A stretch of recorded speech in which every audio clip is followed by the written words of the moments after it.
Hey everybody, and welcome to this deep dive. And today we're going back to 1991. Ooh, 1991. To talk about a real groundbreaking album, Jodeci's Forever My Lady. Classic album. It really is. Yeah.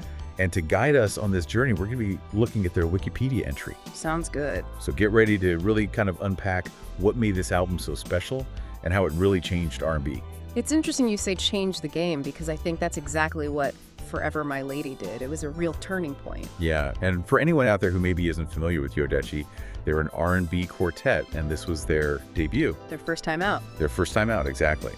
And two names that are going to come up a lot when we're talking about this record are Devontae Swing. Of course. And Al B. Yeah, Devontae Swing, he was the main producer on this album, and he worked really closely with Al B to kind of come up with this sound. So when you talk about their sound, what were they going for? What was so unique about it? Well, it was this really fresh fusion of hip-hop and R&B. And, you know, you can hear it in songs like Come and Talk to Me, where they have those classic smooth R&B vocals. Yeah. But they're underpinning it all with a sample of the drums from Slick Rick's children's story. Wow. So it created this whole different kind of energy for R&B. And this was 91, great. Yeah. So were people ready for that? It's interesting, you can kind of see in the reviews that it was a little bit of a mixed bag. Okay. Entertainment Weekly praised them. They said they were sophisticated beyond their years. Wow. But then you have like the LA Times, where the critic loved the production but wasn't totally sold on the singing. Interesting. So I think maybe they were a little bit ahead of their time in some ways. Yeah, like they were redefining what R&B could be. Yeah. So that makes you wonder too, like, what was the reaction to the content? What were they actually singing about? Well, the album covers some pretty intense themes. You know, you have the classic love songs. Right. But then you also have songs that deal with sex and partying.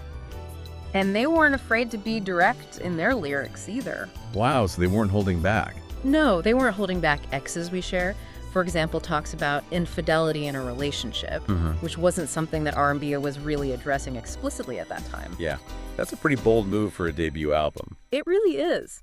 It seems like they were going all in on their vision. And did it pay off? Oh, it paid off in a big way commercially.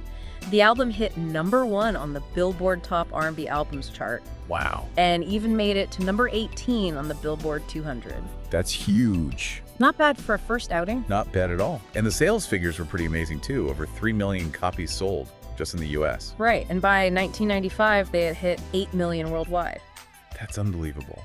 It's clear they really resonated with listeners. They did, and I think part of that success has to do with their willingness to be so open and vulnerable in their music. Yeah. It made them relatable even when they were singing about these difficult topics. So let's get into some of those tracks. Yeah. What were some of the songs that really stood out on this album? Well, they had several singles that charted on the Billboard Hot 100, including Come and Talk to Me, which even reached the top 15. Yeah, that's a great song. But even beyond the singles, you have songs like Plaything, and like we said, Exes We Share. Yeah. Just looking at the title, you can kind of see that they weren't afraid to explore all these different moods and ideas. It definitely sounds like they were pushing boundaries Yeah. and laying the groundwork for what R&B would become in the 90s. I think that's a great way to put it. Forever My Lady. It's not just an album, it's like a blueprint for the future of R&B. Wow. So Yeah. they were really ahead of their time. They really were. And it wasn't just the music, it was their style, their whole image. Oh yeah, their look was so distinct, especially for that time. It was, you know, they brought this kind of raw, almost rebellious energy to R&B. Yeah. Baggy clothes, you know, those exposed chests, sunglasses, even indoors. Yeah. It was cool, it was a little dangerous, and it was totally different from the kind of polished, clean-cut image that a lot of other R&B groups had at the time. It's interesting how they were bridging that gap between R&B and hip-hop. Not only with their music, but visually too. Absolutely. They were speaking to this whole generation coming of age in the early 90s. Right. Who were drawn to that authenticity and that genre bending. And let's be real, their music was sexy. Yeah. And their image reflected that. Yeah, they weren't shying away from it at all. No. It's like they took those core elements of R&B, the sensuality, the raw emotion, and they amplified them. Right. And gave them this new edge for a new era. Exactly. And it's important to remember the context, too. Hip-hop was exploding as a cultural force. Yeah. And Jodeci was one of the first groups to really embrace that influence and blend it with R&B. Yeah, they weren't afraid to break the mold. And in doing so, they created something entirely new and exciting, and that went on to inspire so many artists. Right. A real testament to their vision and their talent. It makes you wonder, like, what would the R&B landscape even look like today if they hadn't come along and shaken things up? Yeah, you can definitely hear echoes of Forever My Lady in a lot of contemporary R&B and hip-hop. For sure. The blending of genres, the raw emotion, that confidence. Yeah. So many artists who came after them carry those elements in their music. It's not just the music, though.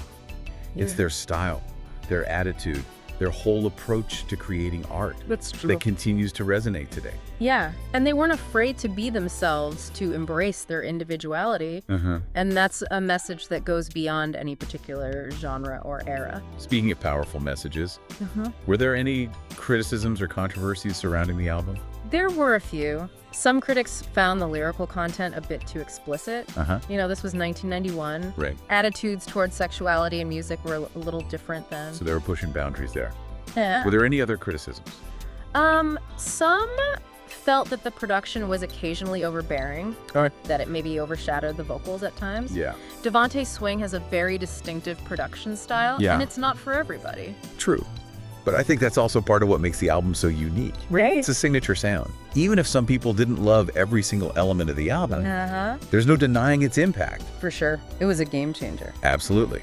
Yeah. And the fact that we're still talking about it, analyzing it, celebrating it all these years later, speaks volumes about its legacy. Absolutely. Forever, My Lady. It's more than just an album. It's a cultural touchstone. It really is. It marked a turning point, and its influence continues to be felt today. It reminds us that sometimes the most groundbreaking art comes from taking risks, pushing boundaries, Yeah. and not being afraid to be different. So well said. Before we wrap up our deep dive into Forever My Lady, I want to touch on the album's lasting legacy. What are your thoughts on how this album continues to inspire and influence artists today? It's fascinating to see how Forever My Lady continues to inspire artists today. It's like its DNA can be found in so much of contemporary R&B and hip-hop, the blending of genres, the raw emotionality, the confident swagger. You can see those elements in the work of so many artists who came after Jodeci. Yeah, it seems like a lot of young artists see Jodeci as a blueprint for creating music that is both authentic and innovative.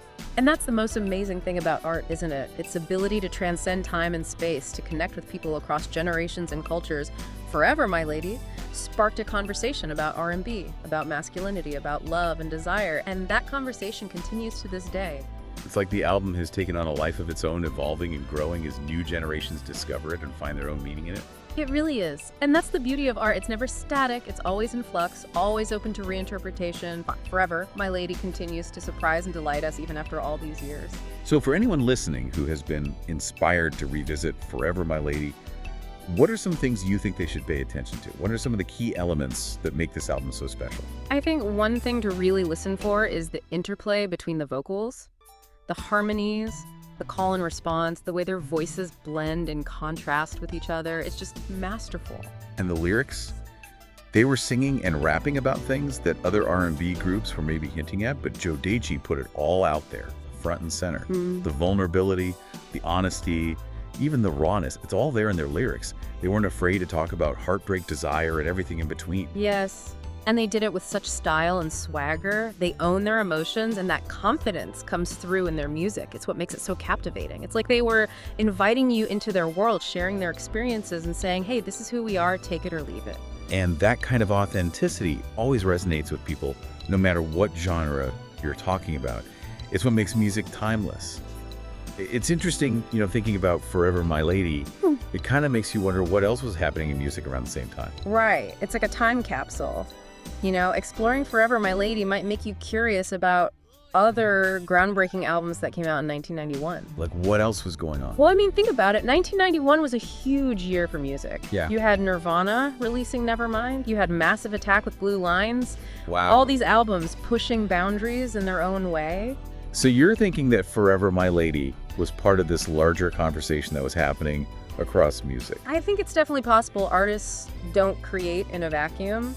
They're influenced by what's happening around them, what other people are doing. Right. So, I think we should be listening to Forever My Lady, not just in isolation, but thinking about it in the context of all the other incredible music that was coming out at that time. Yeah, it helps us see the bigger picture, and maybe you discover some connections or influences that we might not have thought about before. Exactly. That's what I love about these deep dives. They always lead to more questions, more avenues to explore. And that's the beauty of learning. It's a never-ending journey. So well said. As we wrap up our deep dive into Jodeci's Forever My Lady, what is the one thing you hope our listeners will take away from this conversation? I hope they're inspired to not just listen to this album, but to really experience it. To listen for all those nuances and innovations and that raw emotion that really made it such a game changer. Maybe even do a little digging of their own. Absolutely. See how Forever My Lady fits into the larger musical world of 1991. Exactly. And who knows, maybe they'll discover something new, something that changes how they think about the album or even about music in general. That's what it's all about.